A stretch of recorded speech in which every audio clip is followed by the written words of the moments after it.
Sebelumnya banyak yang bertanya tentang bagaimana sih caranya packing carrier untuk peralatan pribadi sekaligus ditambah dengan peralatan kelompok.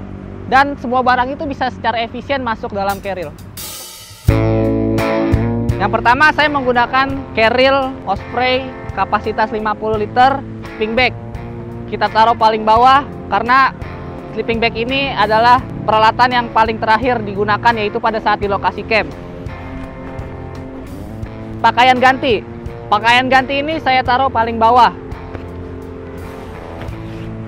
Pakaian saya taruh paling bawah agar memudahkan ketika membutuhkan atau mengganti pakaian, karena di bagian bawah carrier ini mempunyai kompartemen yang bisa memudahkan kita untuk mengambil barang-barang di bagian bawah. Selanjutnya ada tenda. Tenda ini kapasitas 2 orang dengan berat kurang lebih 1,9 kg. Sudah termasuk dengan pasak dan frame-nya. Tenda ini sengaja saya keluarkan dari dalam kantong tendanya untuk memudahkan packing ke dalam carrier ini. Dan saya akan membukanya ikatan ini. Kemudian ini adalah pasak dan frame-nya saya pisahkan, dan ini akan di packing di bagian luar. Ini adalah bagian inner tenda. Seperti ini saya memakingnya, dan saya masukkan ke bagian belakang. Bagian belakang sebelah sini. Ya, selanjutnya adalah flysheet-nya untuk tenda. Kita packing di bagian depan sebelah sini karena flysheet lebih ringan. Selanjutnya adalah jaket. Saya packing di atasnya tenda. Selanjutnya adalah ini matras angin. Kemudian thermal BV. Kemudian ada windshield. Kita packing di bagian belakang carrier karena cukup berat. Selanjutnya adalah cooking set.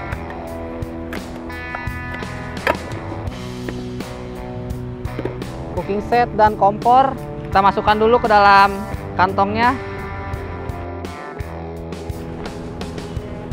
Ini pun kita taruh di bagian belakang carrier sebelah sini karena beban cukup berat. Dan kenapa bagian barang yang berat kita letakkan di bagian belakang carrier ini, karena untuk kenyamanan di punggung kita. Karena ketika kita letakkan di bagian depan, ya barang yang berat, tubuh kita merasa tertarik ke belakang, dan tentu itu kurang nyaman.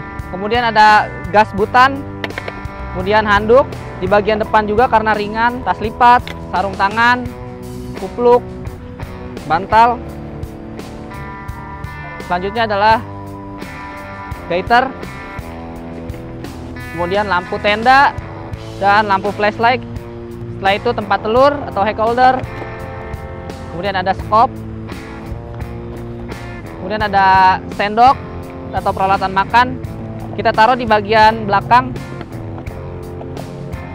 Bentar, saya packing di dalam plastik, kemudian ditaruh di bagian belakang. Setelah itu ini adalah frame dan pasak tenda. Saya taruh di samping. Trekking pole juga saya taruh di samping. Kemudian ini tas pinggang atau waist bag. Ini tidak saya kenakan, tapi saya taruh di dalam carrier agar lebih aman dan lebih nyaman menggunakannya. Kemudian di bagian atas kita taruh peralatan P3K. Kita taruh bagian atas. Kenapa ditaruh di bagian atas? Karena ketika darurat terjadi kecelakaan, peralatan ini mudah dikeluarkan dan mudah digunakan. Kemudian headlamp juga sama, taruh di atas. Multitools kita taruh di atas. Raincoat atau jas hujan kita taruh juga di bagian luar, di bagian atas dari carrier untuk memudahkan ketika terjadi turun hujan, lebih mudah mengambilnya. Kemudian botol minum saya taruh di samping. Selanjutnya water bladder. Water bladder ini seharusnya ditaruh di bagian dalam di sebelah sini.